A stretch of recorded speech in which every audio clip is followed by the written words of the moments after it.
I call this meeting to order.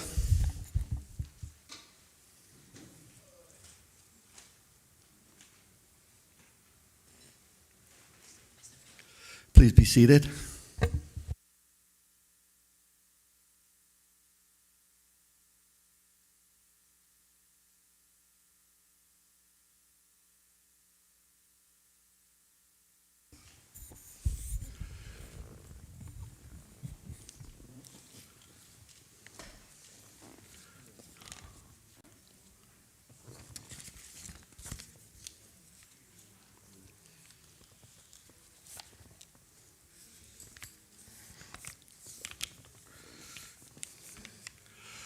Colleagues, when we took during the short dinner break, I received representations from the opposition bench that they had really no questions with regard to the appropriations to the Minister for Financial Services and Home Affairs. And so in the interest of efficiency and therefore allowing for the members, the people from the Ministry of Financial Services to be excused as quickly as we can, we are just going to go ahead at this time and take the vote on the appropriations to the Minister for Financial Services and Home Affairs. So therefore, all in favor of MOA 12, Regulation of the Financial Services Industry, for $6,117,552, standing part of the schedule to the bill, please say aye. Aye. Those against, no. The ayes have it.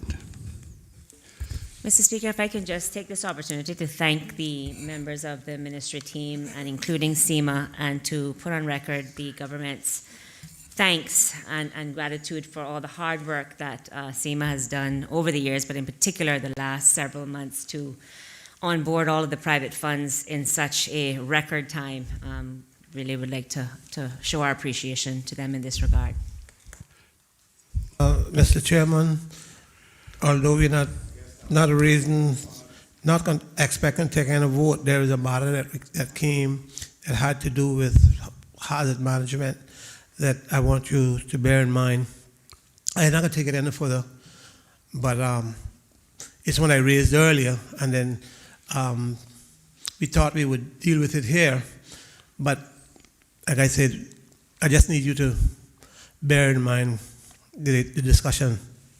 Okay, sir, thank you. Okay. That's I got it clear. Thank you.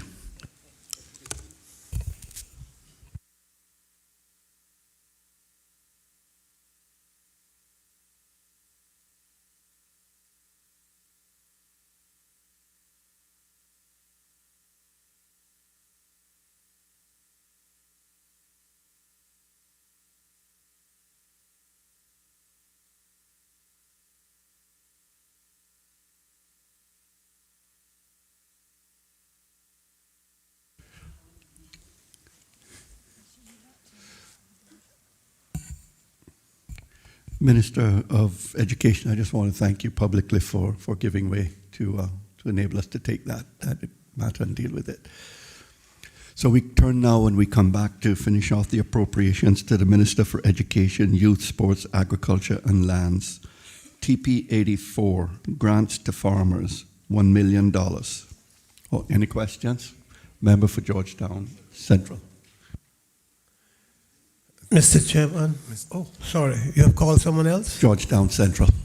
Thank you, Mr. Chair. I just would like to get an update from the Minister in respect to a while back, I think it was in the last budget, there were supposed to be some lands that were intended to be divided up amongst farmers who would have applied for government lands to be used for purposes of farming. But I haven't really heard much since. Can you potentially give us an update on where that is at? Neither have I, Honourable Member.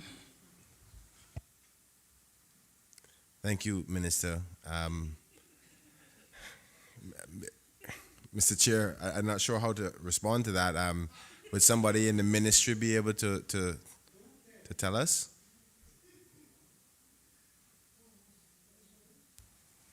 Mr. Chair, Wilbur, welcome. Deputy Chief Officer, Ministry of Education, Youth, Sports, Agriculture, and Lands. As far as I'm aware, there was no budget allocation to prepare lands either in this budget or in the 2019 budget. Thank you. Through you, Mr. Chair, I understand that no monies may be allocated, but we were talking about, as far as my memory reminds me, it was just government lands that would be partitioned to allow farmers to farm it. I don't think you need money to do that. Mr. Chair, through you, just to be clear, yes, it is Crown land, but we need budget allocation to prepare the land. So that would mean things such as fencing the land, surveying, whether the land needs excavating, whether it depends on the terrain, whether it's rocky land, and then the type of farmer that wants to utilize the land, whether it's a crop farmer or a livestock farmer. So there is some type of preparation that needs to go into the lands before it can be allocated to farmers. There's also things such as electricity and water that you would need to put in. So there is a budget implication in preparing these lands for farmers. Thank you so much, sir.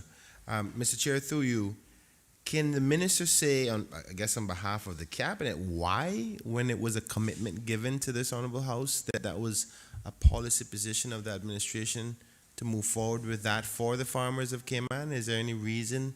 Has that come off the agenda? What's the circumstances?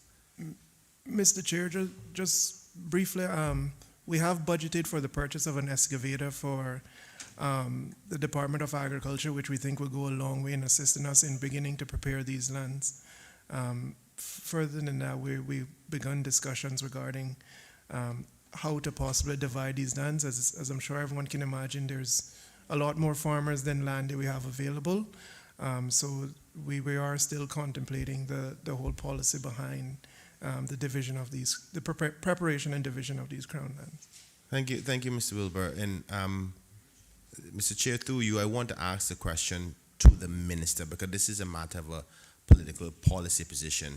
I know that Mr. Wilbur will be directed from his ministry through the cabinet, but there has to be a reason, a decision made. Has the government changed its priority in respect to that? What is the circumstance from the political perspective? As far as I'm aware, there's no change in the direction or the decision. It's just that it has not been done. Mr. Chair, through you, was there a submissions for money within cabinet for this reason, and or was it denied within cabinet? I'm just, unfortunately, doesn't sound satisfactory by the answers, and no disrespect to the minister whatsoever, but we have the public needs to understand there was a commitment made, a promise given, and it just didn't happen. Can you explain that part? Mr. Chairman, I'm unable to take it any further. Thank you, Mr. Chair.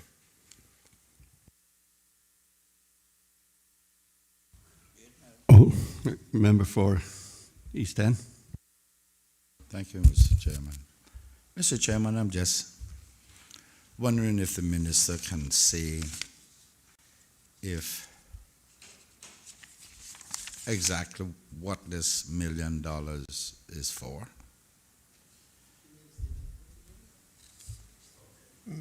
Mr. Chair, through you, the $1 million is to be used by farmers to purchase agricultural inputs from the Department of Agriculture. Okay.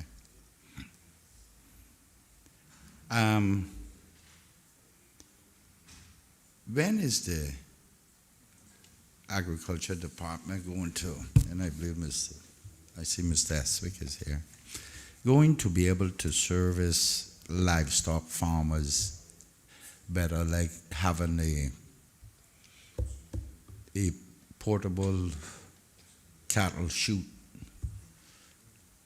Because right now all livestock has to go to the Agriculture Department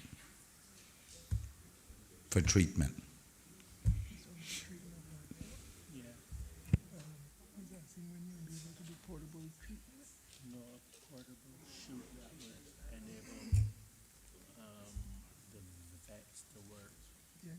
voucher instead of bringing them down. Maybe we would have to purchase a portable chute. Mr. Chair, through you, at this time, we haven't allocated budget to purchase a portable chute, but it is something the director has advised that we will look into in the 2021 calendar year.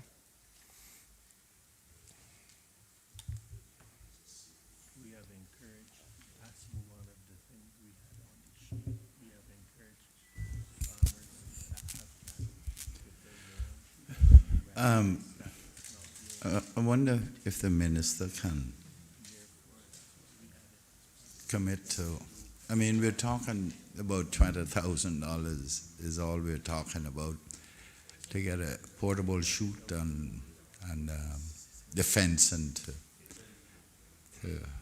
for corralling livestock into the chute. It can't be no more than $20,000.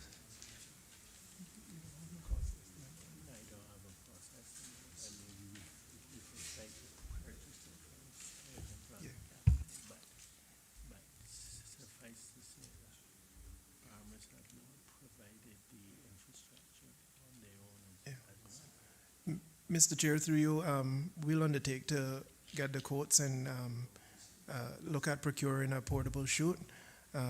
In the interim, we've been advocating for local farmers where possible to build chutes and different infrastructure on their property. I know it's difficult for all farmers to do, but we do advocate where possible that farmers do that.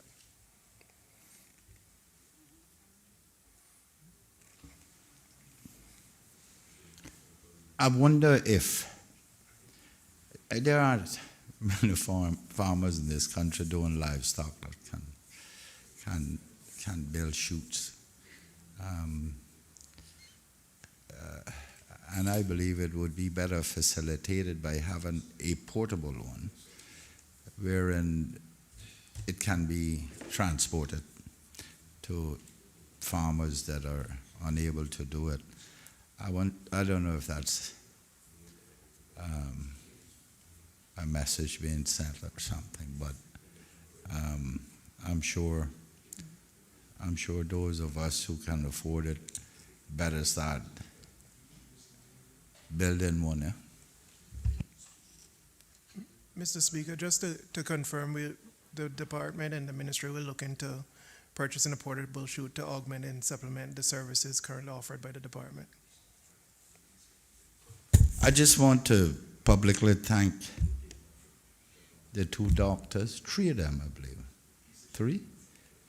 Kevin, the young lady from Cayman, and another gentleman, for all their support for Dr. Kevin, that's all I know him by. And Dr.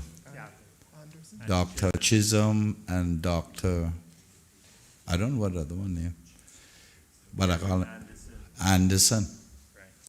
Okay, I just want to publicly thank them for all the work that they do, and their response is really whenever you call them, and their professionalism. I really think it's necessary that we do that publicly when people are as professional as they are, and more importantly, as capable as they are.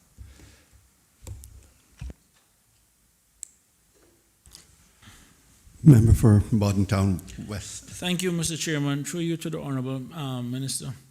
One of the things that jump out to me on this grants to farmers description was the enhancing food security, which is something I think we all fully support.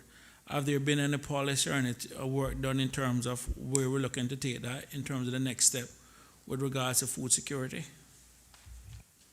Mr. Chair, through you, I'm happy to advise the members that the ministry has drafted a Cayman Islands National Food, Nutrition and Security Policy, which we hope to have out for public consultation by the end of this year. Thank you very much. And through you, Mr. Chairman, to the Honorable Minister, with regards to the grants to the farmers, is there a set process or way in which they can go about and applying for these grants, or is there a set way? Mr. Chair, through you, For recording purposes, yes, we do have an application form that we'll be distributing to all farmers to collect information. The application form, we plan to make it available at the Government Administration Building, the DOA office, as well as available through our social media and website. The application form is a simple one-page application form where we're just seeking to collect information. That should be sent to the ministry, again, either by drop-off at either of those physical locations I described, or delivered electronically to the ministry. The ministry will process applications and provide an approval letter to the farmer and to the DOA. The DOA will then issue the farmer with the what we're terming as a voucher card. It'll be preloaded with value on it, and they can use that card along with their ID, along with presenting their ID when purchasing agricultural inputs at the Department of Agriculture warehouse. Thank you very much for that. Is there a set limit on the amount in terms of the grant or anything else, or that has not been determined as yet? Each card is preloaded with, will be preloaded with $400 for approved applicants, after full use of which they may be, they're eligible to re-top up or have the card value increased by another $400. And in an initial instance, we're looking at a total value of $1,200 per farmer. One of the things I'm curious about, just looking at the stats, I couldn't help but realize that in Cayman Brac, there's consistently been an increase in the number of known farmers as per the ESO, but Grand Cayman is going in a different way. So Cayman Brac is trending the right way, and Grand Cayman generally is trending the opposite way.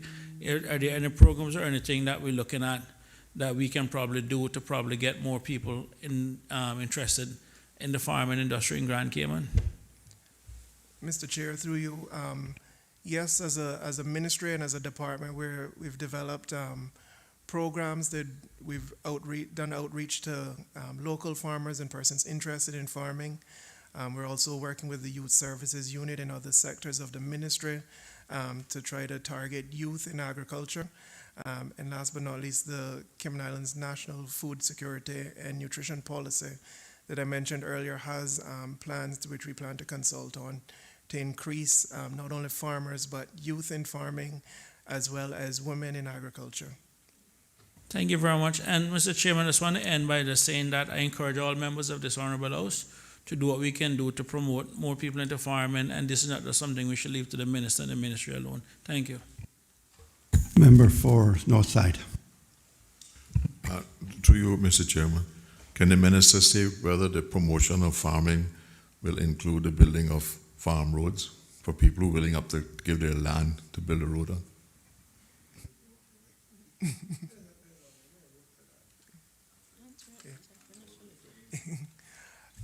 Mr. Chair, through you, the ministry and the department are willing to look at all possibilities to improve farming and agriculture in the jurisdiction. Member for Georgetown Central. Thank you, Mr. Chair. In respect to the farming, what types of farming would people be allowed to apply for this grant? Is it specific types of farming?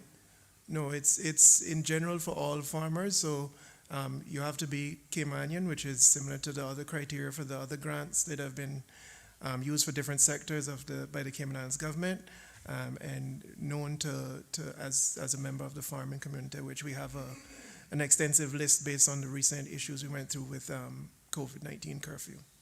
So just to be a known farmer, so you have to get an affidavit or something, or is there a registry with certain criteria? Mr. Chair, through you, as I noted, we have extensive information on farmers based on the recent curfew exercise we went through, and the application form will then detail the applicant so we can compare to our current list. Okay, through you, Mr. Chair, I'm not trying to be difficult, but this ad hoc way or just kind of who we known, it leaves the door open for subjectivity and stuff, right? It's either you're a farmer and known to the government and you can be registered. There has to be certain criteria. because otherwise then the door for criticisms comes into play. Like, well, how this one get and this one didn't get, and he never farmed before this.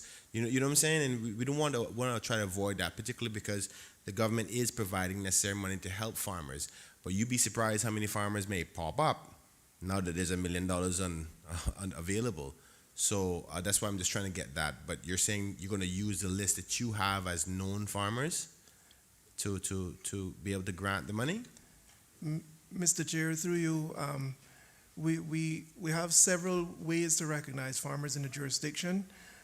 We have a Farmers ID program through the Department of Agriculture. We have a local nonprofit organization named the Cayman Islands Agricultural Society. The interesting thing about the farming community is that not all of the farmers that are known, and when I say known, I mean the DOA has gone out, visited their farms, whether it's the agronomist or the vet. So they again, I use the term known as farmers. They're not necessarily registered through the Department of Agriculture or a member of the Agriculture Society. It is, again, an initiative the ministry is working on to rectify the current ID program to ensure that we have one collated list of all the farmers in a registry program. But at this time, we have a known farmers list is how we categorize it. Thank you. Through you, Mr. Chair, by all means, I just want to make sure that the farmers who are deserving of it, who've been truly be doing farming all this time, is not disenfranchised by persons who are trying to cheat the system. That's the only reason for the question, not that they're not deserving. Last question, I heard you said the top-up card. I'm assuming that means like they would get a credit value to go to the agriculture department to buy goods for feeding and plant nutrition and those kinds of stuff, and they would run the credit off of that until it's emptied and then apply again. Is that how it would work? Mr. Chair, through you, that is correct. It's similar to other gift cards you may get to other stores. We found that was the most accurate and responsible way to track the funds. So the card, as I mentioned, would be preloaded. It would have a barcode on the back. It would have a unique number. They would identify that card as being for a particular applicant. And then they would be able to use that card at the DOA to purchase agricultural inputs sold by the DOA. Okay, thank you. Through you, Mr. Chair, sometimes I'm only assuming this, maybe you guys have considered that, but farmers, the goods and services necessary to assist in farming, all of those goods you may not provide. So for example, if a farmer is renting a piece of land from somebody to help assist pay for that, how would they go about using, because obviously you're trying to give them funding to help. Is the program only for services that the government provides in respect to feeding and the kind of things the agriculture department sells? Or would a person be able to say, listen, I need help because I don't have any money to pay the rent on the piece of land that I'm farming on, and that is $300 a month? How would you handle that, or is that not being considered? Mr. Chair, through you, at this time, the program is only considering the purchase of agricultural inputs from the DOA. And we hope that would alleviate some of the expenses to allow them to rechannel funds to cover some of the other expenses, as the member has mentioned. Thank you, sir. Member for East End. Thank you, Mr. Chairman. I don't know who it is in which Cayman you go rent land, because I thought it was based on sheer value, right? What is 1/3? Has always been 1/3 of a crop. I don't know if they're leasing lands now. They are? Okay. Wow. Anyway. I won't get to this. I got it written down here. Streamlining of this registration period. Registration of farmers. Because the last time I heard it was the ID machine that was preventing us from getting farmers registered. Mr. Chair, through you, so right now we have an ID program that's run out of the department. We did have some issues printing cards over the curfew period. However, I understand that's been rectified. But in general, the issue with the ID program is that farmers are not, one, either required or either find a benefit. So you have a case where not all farmers will come and get an ID. So that's the main issue with the ID program, not necessarily the issue we recently experienced with the printing of cards during curfew. It's more the getting a full list of farmers in one place.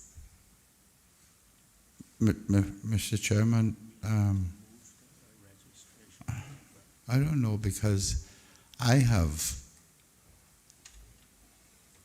had representation from a number of people who 3-4 years and they have not gotten their ID.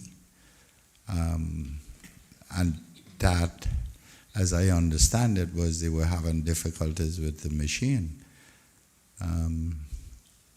That does it. I've had one who went to take his picture 3 times.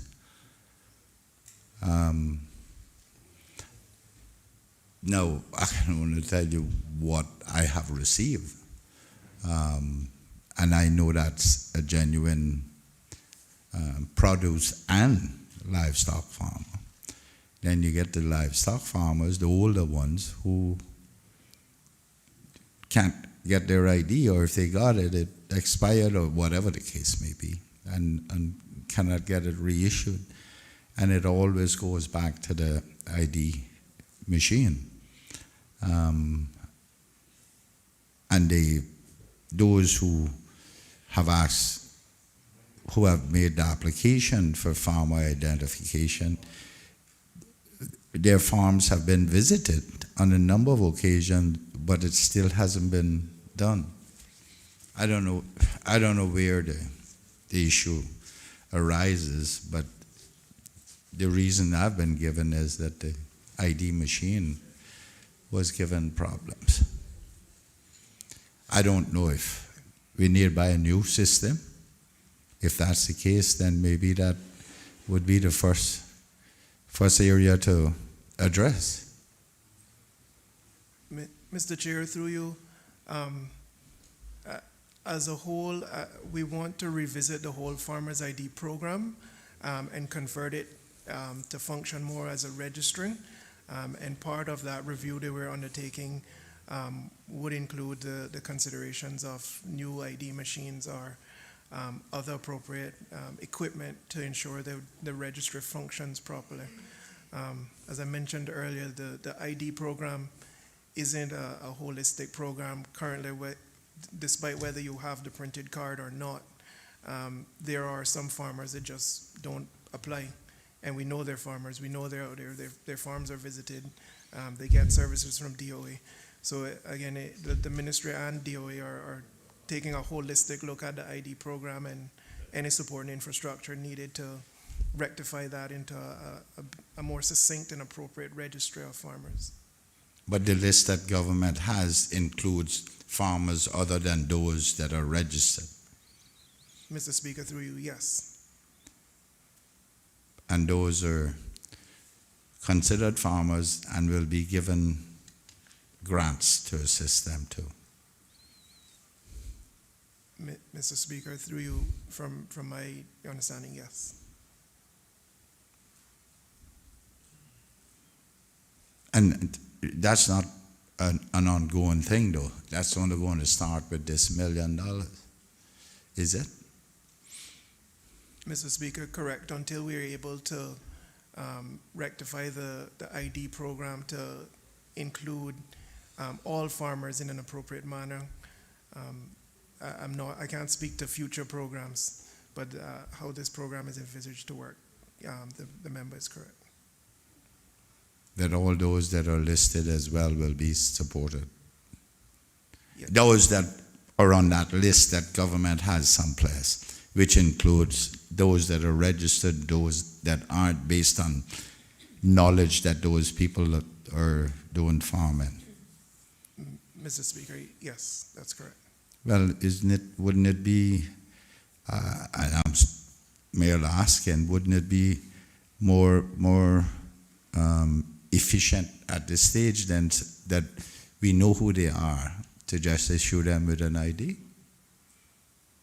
When they come to get this grant, if they qualify, you say they qualify, just issue them with an farmer's ID. Mr. Speaker, through you, again, we want to do a holistic review of the ID program, so I wouldn't want to speak on that application process at this time. The whole ID program, I think, needs to be reviewed, and I think that should be a holistic review and not just part of this grant program. Is that then the comprehensive review of what category of farming you're in that would be reviewed, or including the machinery to do the ID? And how does one apply to be considered registered as a farmer? Is that the holistic view you're talking about? But like I say, you now have names. Yeah.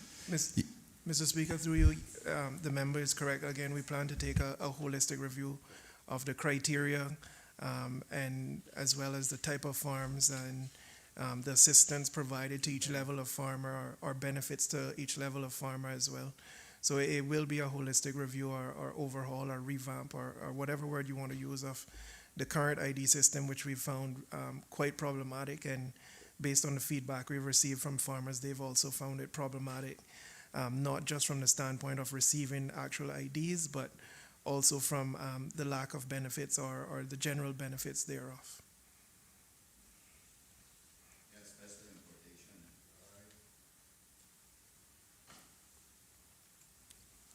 All in favor of TP 84, grants to farmers for $1 million, standing part of the schedule to the bill, please say aye. Those against, no. The ayes have it. TP 97, Education, Agriculture and Land Services, COVID-19 Response and Recovery, $2,287,297. Questions? There are no questions. All in favor of TP 97, Education, Agriculture and Land Services, COVID-19 Response and Recovery for $2,287,297, standing part of the schedule to the bill, please say aye. Those against, no. The ayes have it.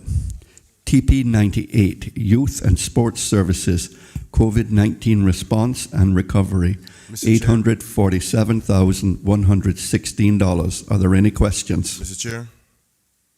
Member for Georgetown Central. Thank you, Mr. Chair. Can the minister say whether the Georgetown Sports Club was awarded any grants for this year?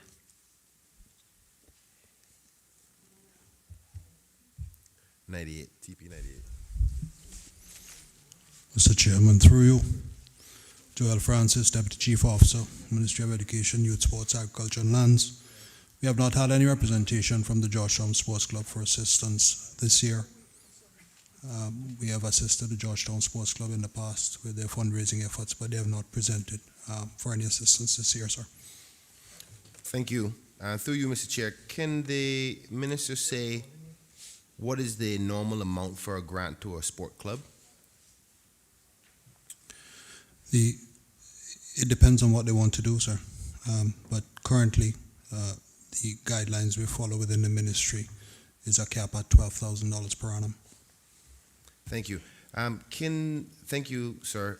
Through you, Mr. Chair, to the minister and to the Deputy Chief Officer, can the minister say if there's a scheduling process for the use of the Georgetown primary multipurpose field? And the reason I'm asking the question, sir, is that there seems to be discrepancies about a proper equal sharing of the use of the field, where I know there's a lot more programs, there's a lot more different types of sports that we're using, but fundamentally football was the primary activity on that field for many, many decades. And it seems that it's starting to have to be shared tremendously with a lot of other ones, but so much so that football is becoming no longer at the top, but almost like fifth and sixth in line in respect to the use of the field, which was primarily built for that purpose. So is there a proper structure on equal sharing of the field opportunities, or could the possibility of one sport or the other sport get more usage than the other? And how do you manage that?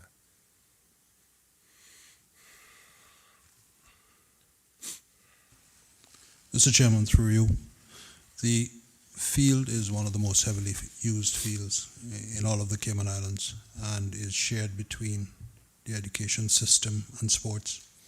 The Department of Sports coordinates the usage after school hours, and that is done through an online booking system at the Department of Sports.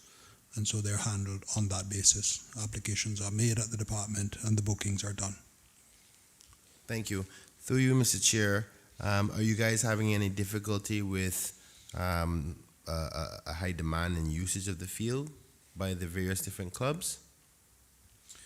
Mr. Chairman, through you, the acting director is not present, and I cannot speak to a level of detail that you might want. But as I said, as I opened my answer, this field is the highest or heaviest used field in the Cayman Islands.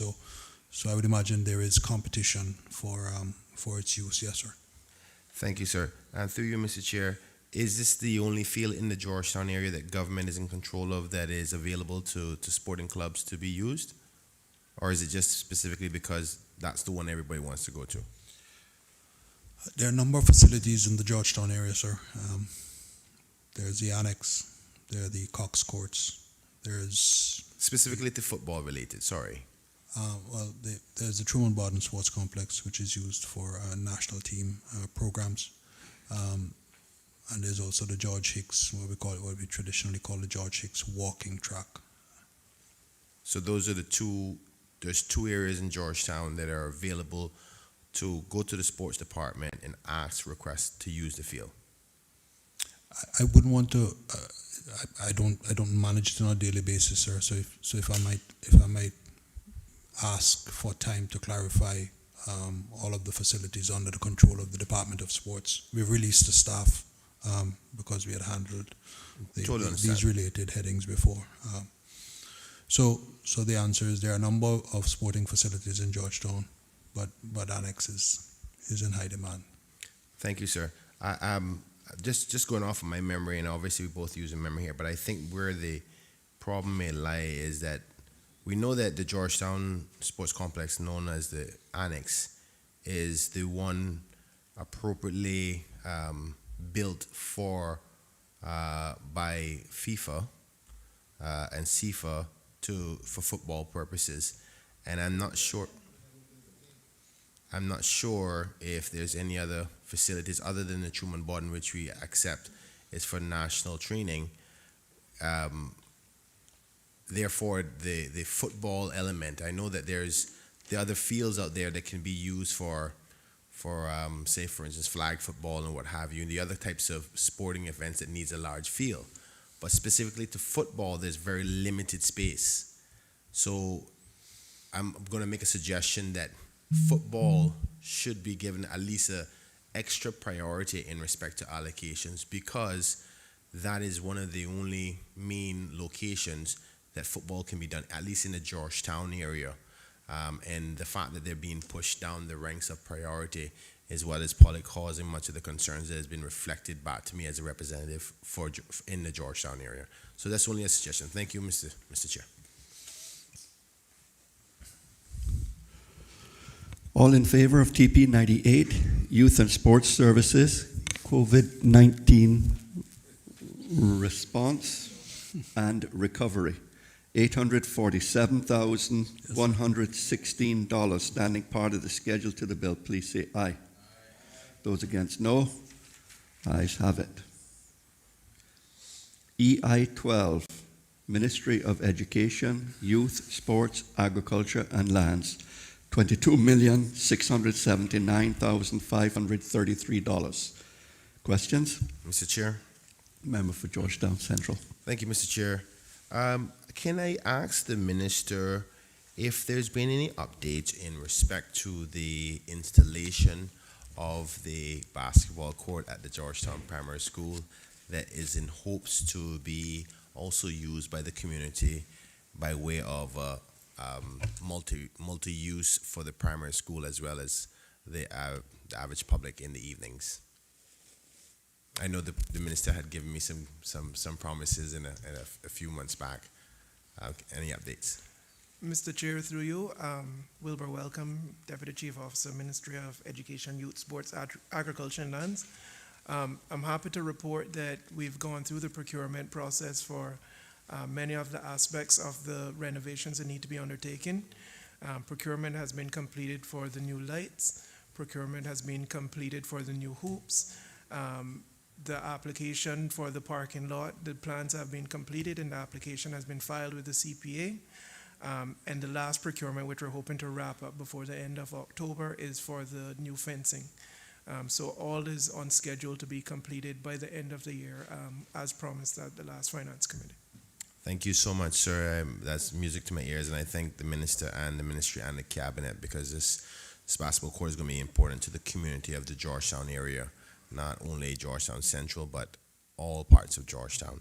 In respect to the layout, just so for the listening audience, is going to be able to have access during the evenings from the public, but be closed off temporarily when it's open to the public from the school, correct? Mr. Speaker, through you, that is correct. The facility is intended to be used similar to how the annex is used currently. So during school hours and for after-school programs, the facility is used by the school. After school hours, the facility then is handed over to the Department of Sports for booking and control for use by the community and the public at large. Also regarding the new hard courts, as mentioned, the fencing will provide separation from the school, but access to the restrooms that are at the annex. So it'll allow public access and give some protection to the actual school site. I also want to note that the school does have security guards on site, as well as there is a security guard from the Department of Sports that governs the annex and will look at the hard courts during the after hours. So we will have adequate protection. The one thing I forgot to mention in my earlier answer as well is the container has been removed from the site, and we anticipate hopefully putting in bleachers in the next year to complete the project. Thank you so much, sir.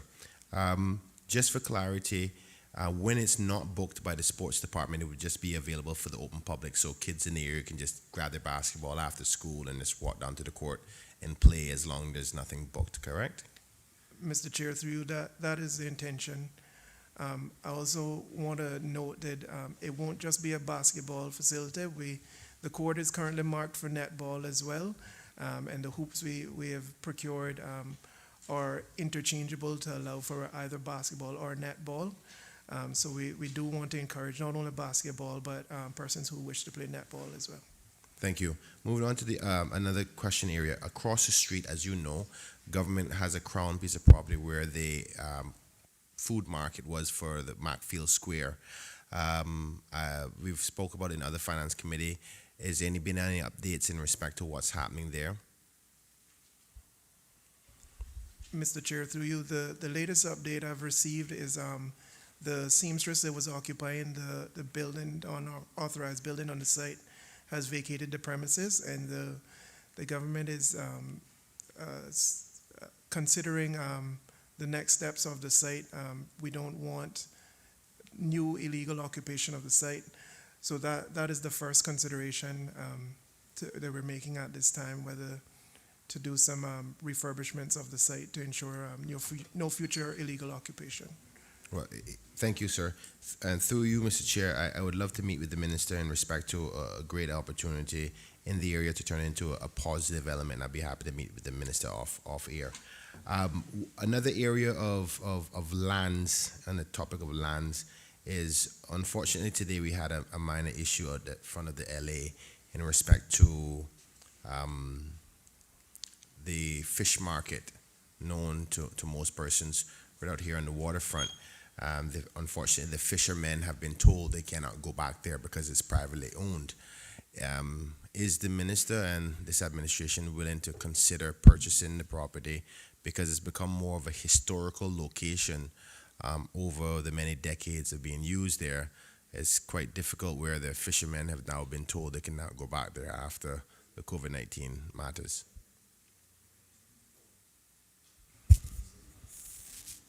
Mr. Chair, I'm reliably informed that the Minister for Commerce is in a position to respond to this.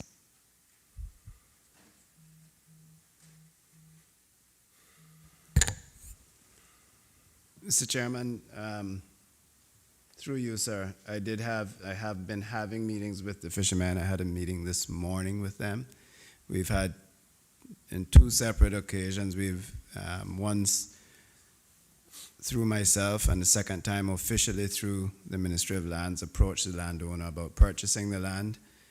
The landowner would like to convert the area called Red Spot into a waterside park with a area with benches and making it comfortable for persons to once again enjoy it for swimming, etc. That is his vision for the property.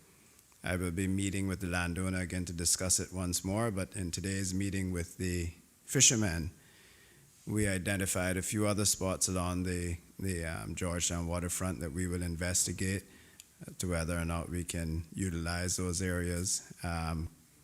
The small parcel of property across the street from the craft market, which I think is included in the lease that we have for the craft market. There is a property along the area by there's also where they're now at the south terminal, and there is the southern side of the south terminal that could present some opportunity, but there's also the property known as the Atlanta submarine site, which I think is owned by the Amsden United Church, Amsden Memorial, or the United Church of Grand Cayman in Jamaica. And so we hope to have some discussions with them as well. So it is a situation where the owner of the property is not interested in selling and is interested in developing the property as a waterfront park for the people of Georgetown. And we are committed as a government. I met with the Premier yesterday to discuss it, and we're committed as a government to find a long-term solution for the fishermen, as they're valued, providing local seafood, and also during the tourism season, they're quite an attraction downtown as well. Thank you, Minister. I do hope that the government does find a solution, because I must say I'm so disappointed that though as a business person that this change has happened. I have to respect the fact it's their property, but I think many people feel the same way, to know that the fishermen will not be allowed to go back to that location, and it's rather disappointing. But I'll move on to another topic. In another area of lands that for the Sorry, minister, before you move on to the topic, can I ask a question? Yeah, I was going to On the ask same if we could topic. give someone else a chance only to had ask one more. questions. I only had one more, but I'll give Sorry, Mr. Chairman. Let's give him a through you. chance. We'll come back. Thanks so much. Going back to the property that my colleague from Georgetown Central raised, what size property does that little fishing area that those guys are? How big is it? Sorry. No idea. Sorry. Can there be any development on the size of it, or I'm just thinking from a planning standpoint. Mr. Chairman.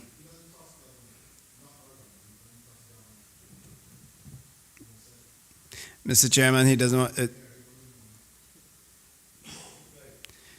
As explained by the owner of the property, his vision in purchasing the property, after hearing stories from elderly Caymanians about their days growing up and swimming in that spot, was to preserve it in its natural state. He just wanted to clean it up and put a little memorial bench there. I think he had some plaques he wanted to put, but that is the intention, and I believe the genuine intention of the landowner. The issue with it as a fish market, we would have to deal with him in any event. He had concerns about liability as a landowner. There were issues, not the fishermen themselves, but there were issues which we could deal with through policing with others, given some problems out there. We would require restrooms So we would need to figure out a way to, as the member just rightly pointed out, it may not be the ideal place to have to develop a proper fish market with proper sanitation and restrooms, etc. But we are working. The landowner is speaking with us, which is a good thing, and the fishermen and I have constant communication, and I have the support of the government. So I'm hoping that we will, and I'm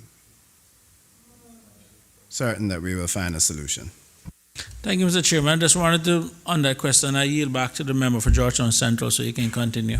Member for Georgetown Central. Thank you, colleague. Only just to ask about the glass house.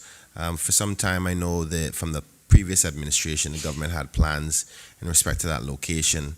At one stage, I think it was going to be demolished, but I haven't heard anything since. Any update in what happened to that? Has it been taken off the agenda? What's the story? It's another government-owned property. Mr. Chairman,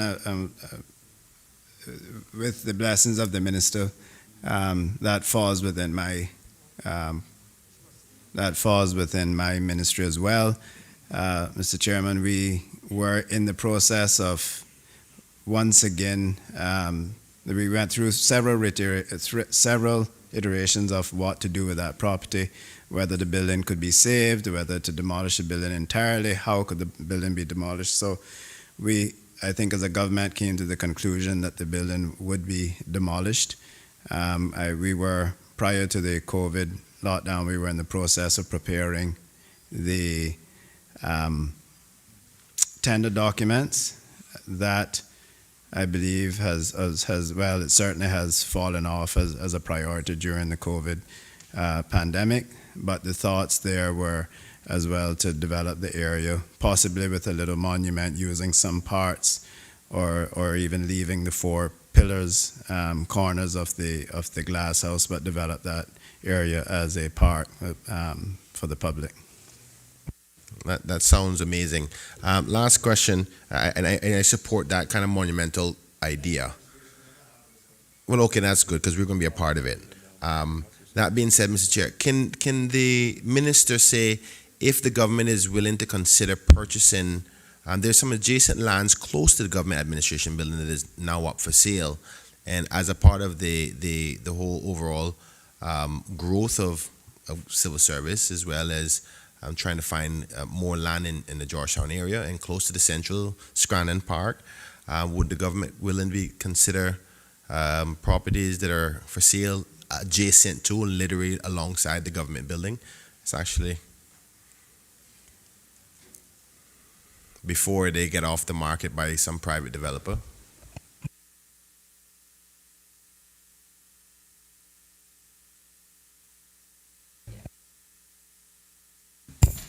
Mr. Chairman, I'm aware of that situation, as is the government, but as I think the member will understand, the government is really seriously challenged financially now, and now really is not the time that we feel we are able to go and just purchase land with no particular purpose in mind, except to preserve it.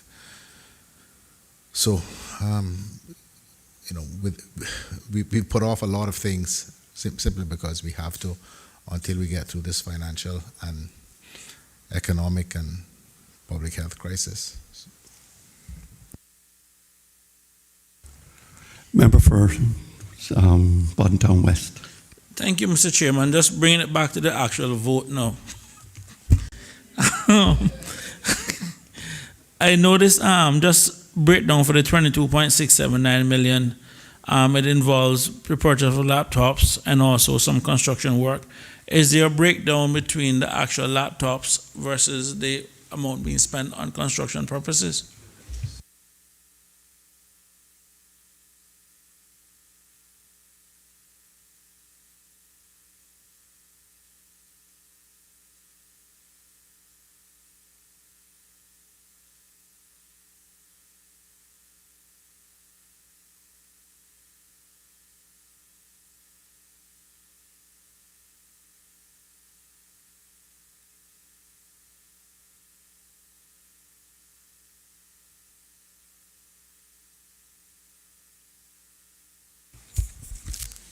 Mr. Chair, through you,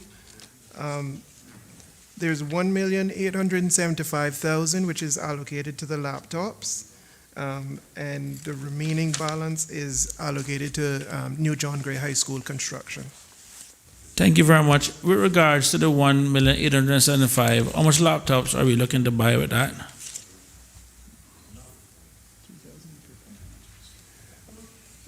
Mr. Chair, through you, I've been informed that we're approximately 3,050 laptops.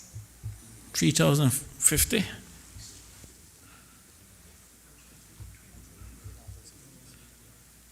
That's about that's like $614 for each laptop.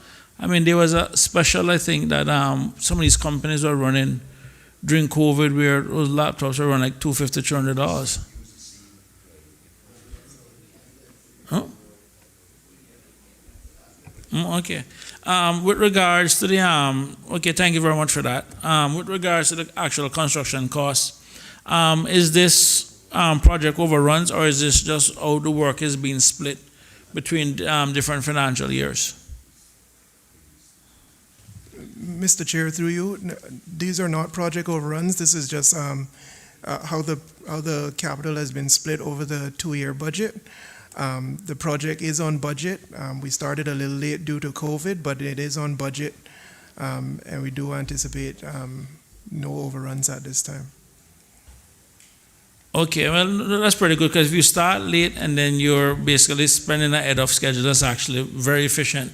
So it means then that the amount for next year would actually be reduced by this amount, because I think it was budgeted over a 2-year period, if memory serves me correct. Mr. Chair, just for clarity, the actual 20 million that's being appropriated will be used in the 2021 budget. It's because it was approved by Cabinet this year, it had to be included in this supplemental appropriation. But we do have adequate funds allocated this year to cover our construction costs. But we needed to supplement the 2021 budget for the construction costs next year. So in essence, then we're moving funds from 2021 into 2020. Mr. Chair, no, not 100%, no, sir. In 2021, we don't have the full budget allocation required for the construction costs, so we've requested this supplemental funding to augment those initial budget figures to ensure we have the adequate funding for the projected construction.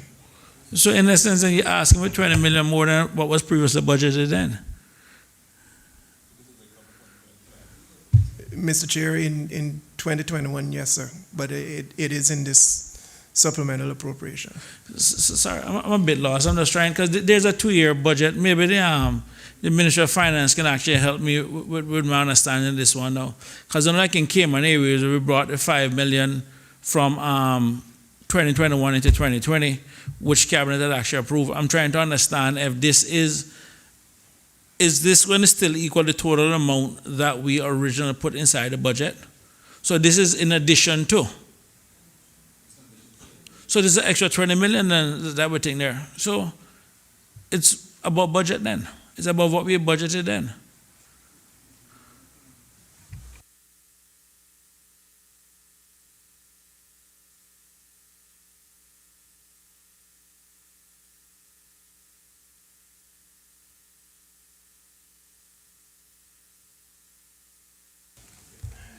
Mr. Chair, through you, just for clarity, it's not overrun of the cost of the actual construction of the building. The building is within the affordability limit approved by Cabinet, and it is on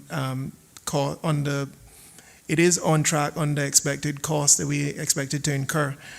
What has happened was we didn't have the full budget allocated in 2021, so we went and asked for Cabinet for a Section 12 to add the additional funding required to fully fund the project through 2020 and 2021. Because of the timing, again, that 20 million is now in this supplemental appropriation, but it is intended to be carried forward to add to the allocation in 2021, which I think is approximately 9 million for the funding of the project in 2021. Sir, I remember kicking in now, and Ministry of Finance helped me with this, because I remember we having this discussion during budget time. And one of the things that jumped out to me was in, I think, either 2018 or 2019, money that was actually budgeted wasn't used in previous year's budget. Because I remember saying to myself at the time, if they can spend this money in this period of time. So even though it's, I guess, the same $60 million that we're seeing here, it appears, because if you go back and look at what we had, I think, budgeted for 2019, I don't think that amount was actually used. And if I remember, go back and check. But as it stands right now, so it's still within the same 60-something million, but it appears now that either from timing or whatever, the money is moving between the different years. And what I'm just trying to understand is, I mean, because this is, I don't think this is 2021 money. I think it's actually 2019 money that wasn't used. And I think that's really where the issue was when we did the original budget. Because a lot of funds weren't spent in previous years when we had first did this budget. I remember that distinctively.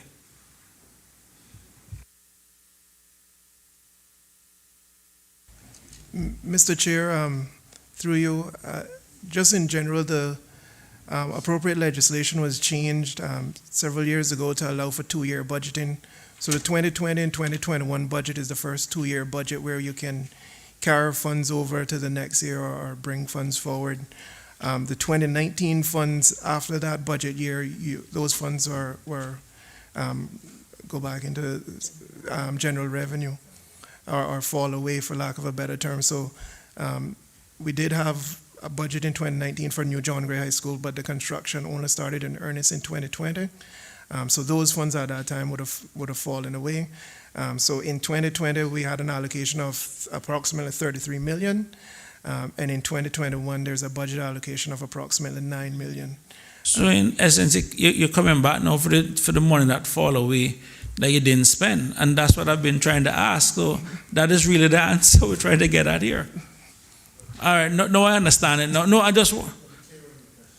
No, the question was fine. Listen, I respond for what I say, and I respond for what you hear. But no, this is what I want, because the reason being, I remember the 60-something million total, but I know along the line, because I remember this project not being started on time, and you're right, that money would have fallen away. So in a sense, you're coming back asking for the money that fell away. And that's all I'm looking for, understanding. So it is not a project overrun, it's coming back for money that you previously lost. Thank you, Mr. Chairman.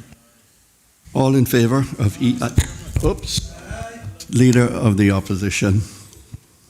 Mr. Chairman, I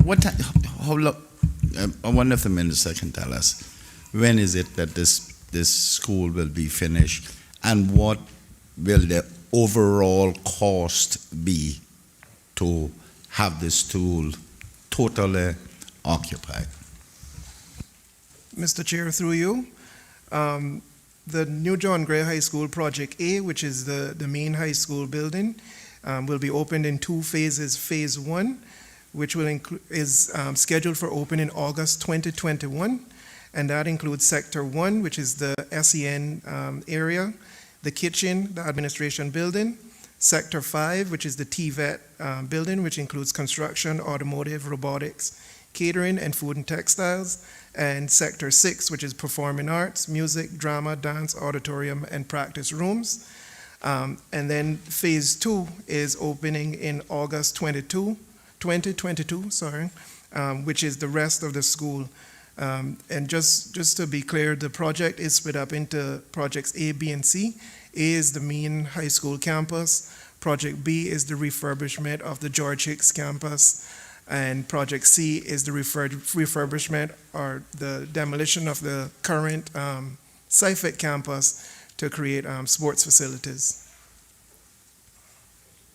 Sorry, Mr. Speaker. Mr. Speaker, also the member asked for the total cost. Project A is the only final contract thus far that has gone through public procurement and has been awarded. And the total cost for that contract is $76,368,041, which is within the affordability range that was approved by Cabinet. What is the total cost to the country?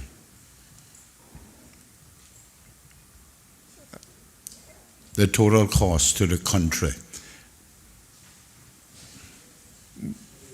Mr. Chair, if the member is querying the total cost for projects A, B, and C, the total affordability limit approved is $106,199,951.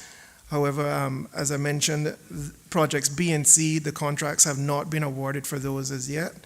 The only contract awarded thus far is for project A, which is the main campus. So this project is going to cost us $200 million.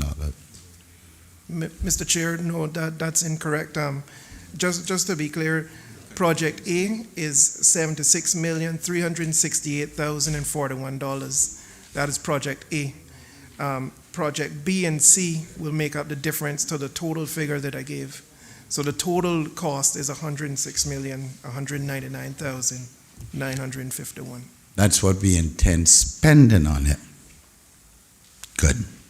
Now let's go back. The total cost to this country for that school is going to be closer to $200 million.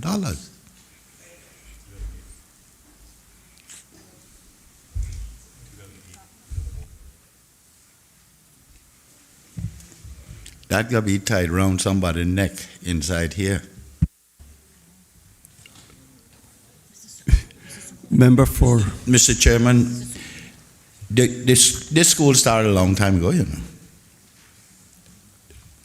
This school needs to be the millstone around somebody's neck. I got his comment and attention for us. Now I'll come back to you, member for, okay? Member for North Side. Yeah, through you, Mr. Chairman.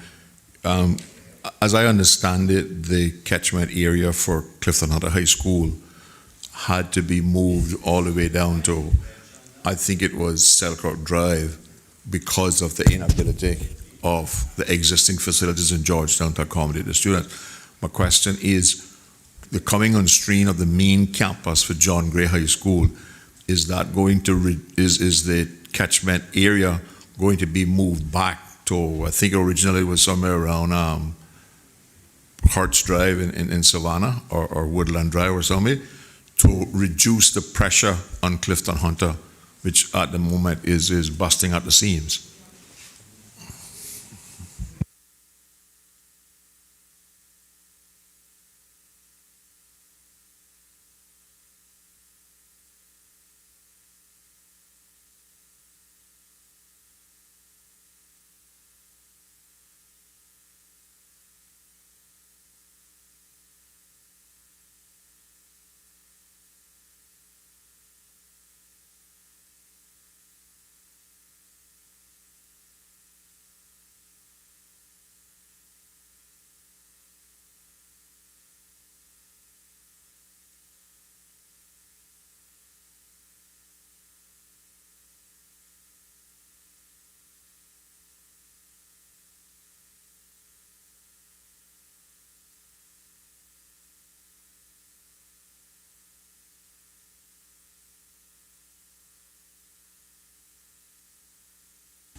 Mr. Chair, through you, unfortunately, we don't have that answer to hand, so I would ask if the member, if we could undertake to give him an answer in writing as soon as possible.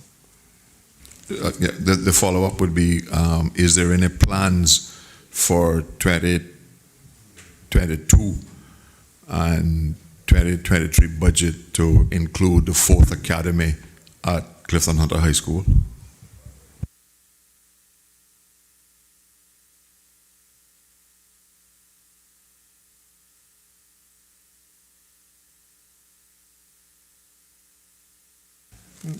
Mr. Chair, through you, at this time that we haven't budgeted any funds for the next budget, I think that would be a policy decision for the next administration. But certainly, education department, these things are being driven by data and the number of children that are coming through the primary schools who are going to need spaces in the high school.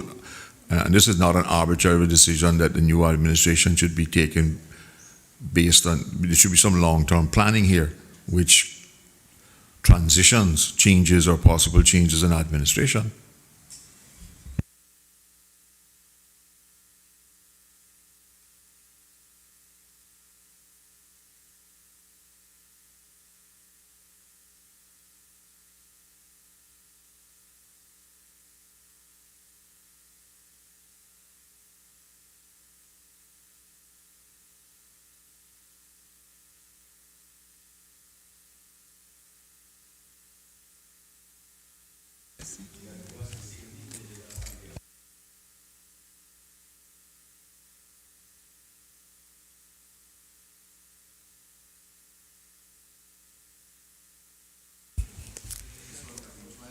Mr. Chair, through you, in terms of the capacity at the school, there may be some year groups that are approaching capacity.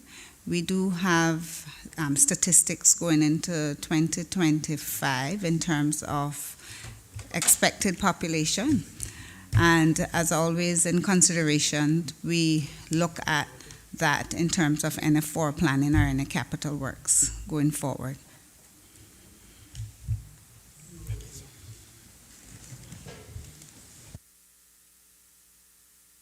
Member for Newlands. Thank you, Mr. Chairman. Going back to the computers, I understand there was an initiative by the private sector during the lockdown in particular where private sector individuals and companies were trying to source laptops. Is that something that was being done in partnership with the government or completely separate? Mr. Chairman, through you, that is correct. There was a partnership with several private sector companies who either donated laptops or purchased new ones. How many new devices did they provide?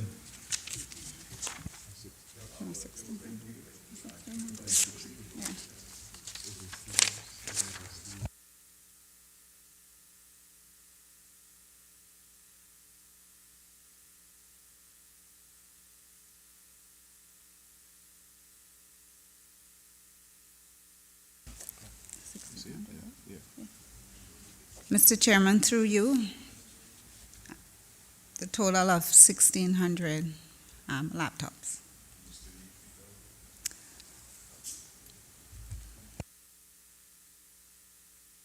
So, if you add the 3,050 that's been purchased by the government, that adds to that figure to give us.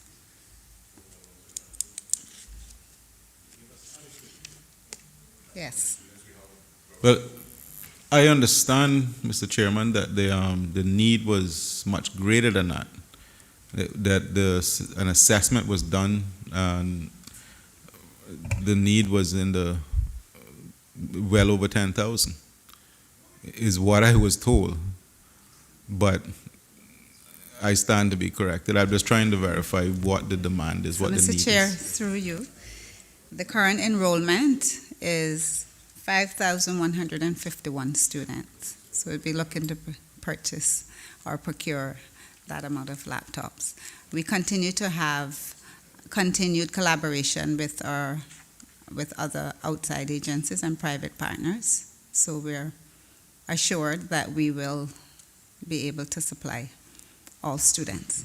Thank you. Mr. Chairman, I wonder if I could find out if we have any standards developed in terms of computing devices that the students need. Do we have a set standard that we follow?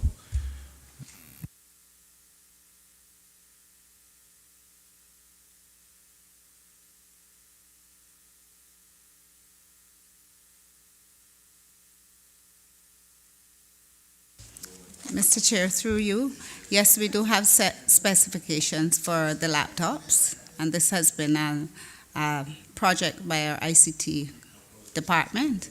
And as mentioned previously, there is an oversight committee who has also taken an interest and examined those specs for suitability. Thank you. Have we assessed the viability of thin clients? Why I asked that is the cost, first of all. A laptop is going to be several $100s, in excess, a decent one in excess of $500. A thin client device is going to be about $90 US. How that works is that you have a centralized system, centralized server. All the processing is done centrally. So all you really need is this thin client, and you can do anything you would do on a laptop.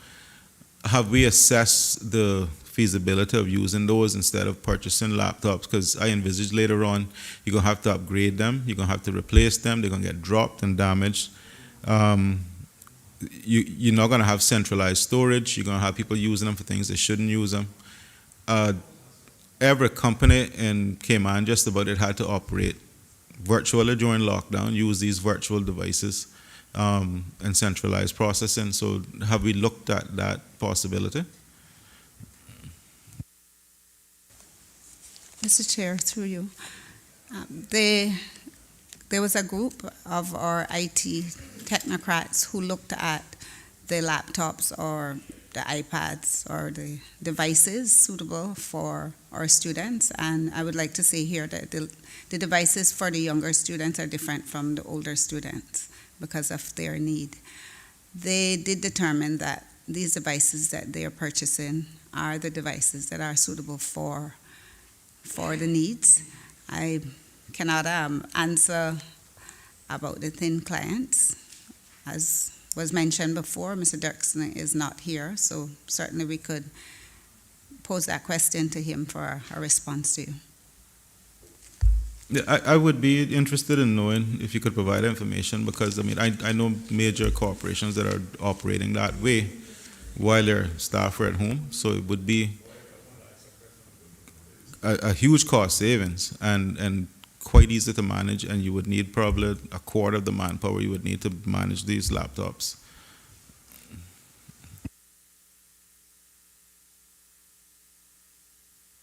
All in favor of EI 12, Ministry of Education, Youth, Sports, Agriculture and Lands, $22,679,533 standing part of the schedule to the bill, please say aye.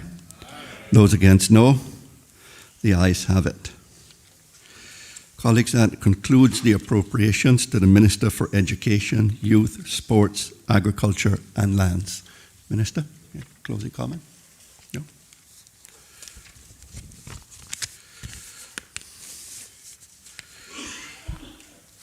Colleagues, that also brings us to the end of our deliberations for today. We will commence once again tomorrow morning at 9:30. There are 4 more ministries or entities for which we need to examine the appropriations. We will start first with the Ministry of Commerce, Planning and Infrastructure, followed by the Ministry of Health, then the Ministry of Finance, and finally conclude with the Attorney General on behalf of the Chief Justice. So that is the agenda for tomorrow. I'd like for us to work expediently and get through this as quickly as we can. So have a good evening, everyone, and we'll plan to be back tomorrow morning at 9:30.